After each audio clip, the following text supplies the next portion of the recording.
Sacred soul vibration में आपका स्वागत है, जहां हर ध्वनि है भक्ति, हर स्पंदन है आध्यात्मिक ऊर्जा।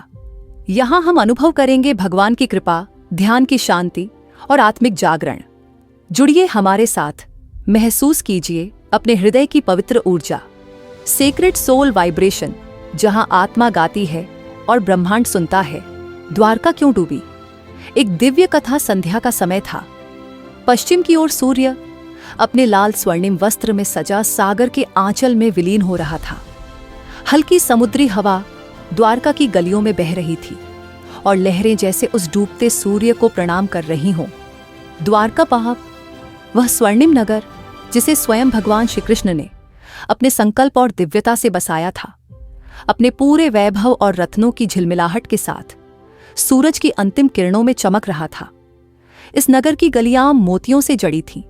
राजमहल सोने के कलशों और रत्नों से अलंकृत था और यहाँ के निवासी धर्म, प्रेम और समृद्धि के प्रतीक बन चुके थे। रुक्मिणी के महल से वीणा की मधुर तान हवा में घुल रही थी। सत्यभामा की सुगंधित फूलों से सजी गलियां मोहक बन रही थीं। जाम्बवती की मुस्कान और बालकों की हंसी प्रांगण को जीवंत कर रही थी। लेकिन इस वैभव और उल्लास के बीच कहीं न कहीं एक मौन छाया भी थी, जैसे कोई दिव्य रहस्य धीरे धीरे प्रकट होने को हो। रात्रि का तीसरा प्रहर था। समुद्र की लहरें धीरे धीरे किनारे पर टकरा रही थीं। राजमहल की छत पर खड़े श्री कृष्ण की दृष्टि दूर समुद्र के फैलते नीले जल में गहरी जा रही थी। उनका नील वस्त्र लहरों की छटा में घुला हुआ प्रतीत हो रहा था और उनकी शांति में भी एक गहन गंभीरता झलक रही थी। रुक्मिणी ने उनके पास आकर धीरे से पूछा, प्रभु, आप आजकल इतने मौन क्यों हैं? न सभा में हंसी, न वीणा की तान पर मुस्कान। क्या कोई चिंता है?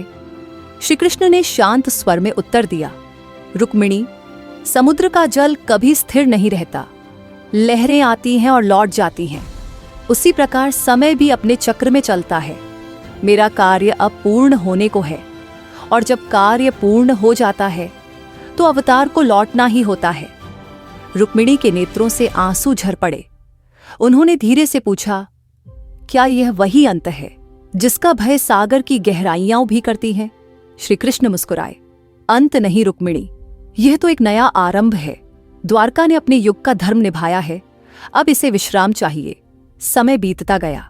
द्वारका के निवासी, जो कभी भक्ति और धर्म के प्रतीक थे, अब अभिमान और शक्ति में डूब चुके थे। यादव वंश के वीर अपनी वीरता और सामर्थ्य का प्रदर्शन करने में लगे थे। यहाँ का वातावरण पहले जैसी भक्तिमय शांति नहीं रह गई थी। एक दिन प्रभास क्षेत्र में यादवों ने ऋषियों का उपहास किया। उन्होंने सांब को स्त्री के वेश में सजाकर पूछ लिया, हे मुनिवर, बताइए, इस स्त्री के गर्भ में कौन पुत्र है? ऋषि क्रोधित हो उठे। उनके नेत्र अग्नि की तरह जलने लगे। उन्होंने कहा, तुम्हारा यह उपहास तुम्हारे कुल का विनाश करेगा। इस स्त्री के गर्भ से लोहा निकलेगा जो तुम्हारे कुल का संहार करेगा। सत्य भी वही हुआ। सांब के गर्भ से लोहा निकला। श्री कृष्ण ने उसे पिसवाकर समुद्र में फेंक दिया, पर नियति का चक्र अवरोध न पा सका। वह लोहा धीरे धीरे रेत के कणों में बदल गया और वहीं जमकर यादव वंश के विनाश की पूर्व संध्या बन गया। एक रात श्री कृष्ण समुद्र के किनारे ध्यानस्थ हुए। लहरें उनके चरणों से टकरा रही थीं, मानो सागर स्वयं उन्हें अपने भीतर समेटने की अनुमति मांग रहा हो। तभी आकाश में गर्जन हुआ, मधुसूदन, तुम्हारा कार्य पूर्ण हो चुका है। अधर्म का नाश हुआ, धर्म की स्थापना हुई। अब सृष्टि का चक्र अगले युग की ओर अग्रसर है। श्री कृष्ण ने आंखें खोली और हल्की मुस्कान के साथ कहा, हाँ, समय आ गया है। उन्होंने देखा कि द्वारका का वैभव अब पहले जैसा नहीं रहा। लोगों के मन में वैर, मोह और गर्व पनपने लगे। वही नगर जो कभी धर्म का प्रतीक था, अब धीरे धीरे अपने अंत की ओर बढ़ रहा था। अगले दिन समुद्र ने असामान्य रूप से उफान लेना शुरू किया। लहरें पहले से ऊंची उठ रही थीं। पक्षी शहर छोड़कर उड़ने लगे और आकाश में धुंध छाने लगी। राजसभा में चिंता और उद्विग्नता का माहौल था। बलराम ने पूछा, कृष्ण, ये सागर क्यों उफन रहा है? क्या यह किसी विपत्ति का संकेत है? श्री कृष्ण ने शांत स्वर में कहा, भैया, यह वही समय है जिसकी भविष्यवाणी नारद मुनि ने की थी। द्वारका अब अपने कर्मों का फल पाएगी। जो नगर धर्म से जन्मा था वह अधर्म से दूषित हो गया है। समय इसे अपने साथ ले जाएगा।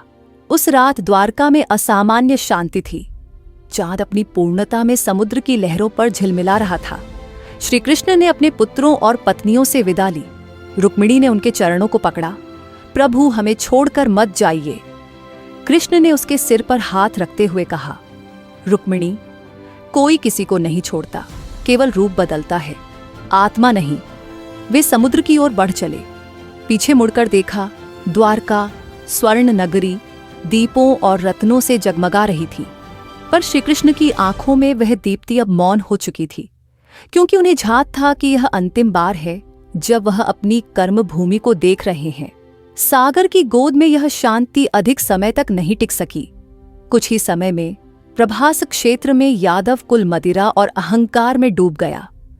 उनके बीच झगड़े शुरू हुए और वही लोहे के कण जिन्हें श्रीकृष्ण ने वर्षों पहले फेंका था, अब धारदार तृण बनकर युद्ध का माध्यम बन गए। रक्त से धरती लाल हो गई। भाई ने भाई पर वार किया, पुत्र ने पिता पर। यादवों का यह विनाश अनिवार्य था। बलराम ने अपनी आंखों में अश्रु लिए देखा और कहा, कृष्ण, अब यह युद्ध रोकना असंभव है। समय अपना काम कर रहा है। श्री कृष्ण ने शांत स्वर में उत्तर दिया, भैया, यह वही फल है जो उन्होंने बोया था। कोई भी कर्म समय से छिप नहीं सकता। युद्ध समाप्त हुआ। मैदान शवों से भर गया। बलराम ने महासमाधि ली और श्वेतनाग के रूप में समुद्र में विलीन हो गए। श्री कृष्ण ने उनका प्रणाम किया और कहा, भैया, अब मेरा भी समय आ गया है। अकेले मौन श्री कृष्ण समुद्र तट पर पहुंचे और पीपल के वृक्ष के नीचे ध्यान में लीन हो गए। उसी समय जरा नामक एक शिकारी वहां आया। उसने दूर से देखा कि वहां कोई दिव्य अस्तित्व है और तीर चलाया। तीर सीधे श्री कृष्ण के चरणों में लगा। शिकारी कांप उठा और बोला, प्रभु, मैंने अपराध किया, मुझे क्षमा करे। कृष्ण ने मुस्कुराते हुए कहा, जरा भय मत कर, जो हुआ वही होना था। तुमने केवल मेरे अवतार का अंत किया है, मुझे नहीं। मैं सदा रहूंगा, हर युग में, हर हृदय में। फिर उन्होंने नेत्र मूंद लिए। उनका तेज आकाश में समा गया। लहरें ऊंची उठीं, जैसे अपने आराध्य को प्रणाम करने आई हों। अगली सुबह जब द्वारका के लोग यह समाचार सुने तो पूरा नगर शोक में डूब गया। रुक्मिणी, सत्यभामा और अन्य रानियां भी प्रभास क्षेत्र पहुंची। उन्होंने श्री कृष्ण का दर्शन किया और अग्नि में प्रवेश कर सती हो गई। उसी समय समुद्र ने अपनी लहरें तीव्र कर दी।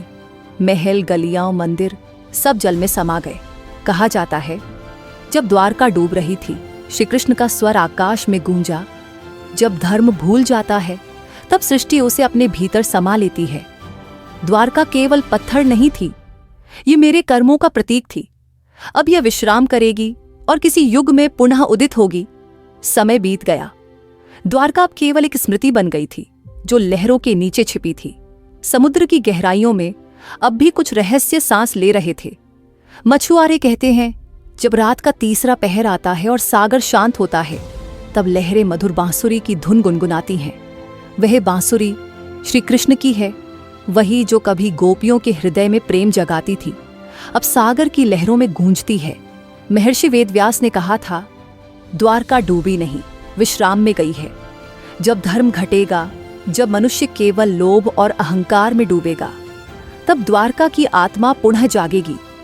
हजारों वर्षों बाद वैज्ञानिकों ने गुजरात के तट पर समुद्र की गहराइयों में प्राचीन अवशेष पाए। पत्थर के महल, दीवारें, स्तंभ, सड़कों के अवशेष सब वहां थे। संत मुस्कुराए और कहा, तुम इसे सभ्यता कहते हो, हम इसे लीला कहते हैं। ये वही द्वारका है जहां समय स्वयं श्रीकृष्ण के आदेश से ठहर गया था। कहा जाता है, जब भी कोई भक्त सच्चे मन से श्रीकृष्ण का नाम लेता है, कहीं ना कहीं द्वारका की एक लहर उठती है। वह लहर आशीर्वाद की होती है। वह कहती है, मत सोचो कि द्वारका डूब गई, वह तुम्हारे हृदय में बसी है। जब तुम्हारा मन निर्मल होगा, तुम्हारी आत्मा ही द्वारका बन जाएगी। श्री कृष्ण ने पृथ्वी से विदा होते समय कहा, हे मानव, जब तुम्हारा नगर अहंकार से भर जाएगा तो समय उसे सागर में समा देगा। जब तुम्हारा हृदय प्रेम से भर जाएगा तो सागर भी तुम्हारे चरणों में समा जाएगा। द्वारका इसलिए डूबी नहीं कि वह अभिशप्त थी, वह डूबी क्योंकि उसने अपना धर्म निभा लिया था। हर युग में हर मनुष्य के भीतर एक द्वारका है, जो तब डूबती है जब वह सत्य और करुणा से दूर जाती है, और फिर से जन्म लेती है जब वह प्रेम और धर्म को पहचानती है। रात गहराती है, समुद्र की लहरें शांत होकर कुछ कहती हैं, कृष्ण यहाँ है, वह कभी गए ही नहीं। लहरों के संग बहता है मंद स्वर, गोविंद, माधव, द्वारकाधीश, और उस ध्वनि में समा जाता है सारा सृष्टि का संगीत। क्योंकि द्वारका डूबी नहीं, वह केवल रूप बदलकर हर भक्त के हृदय में स्थायी हो गई।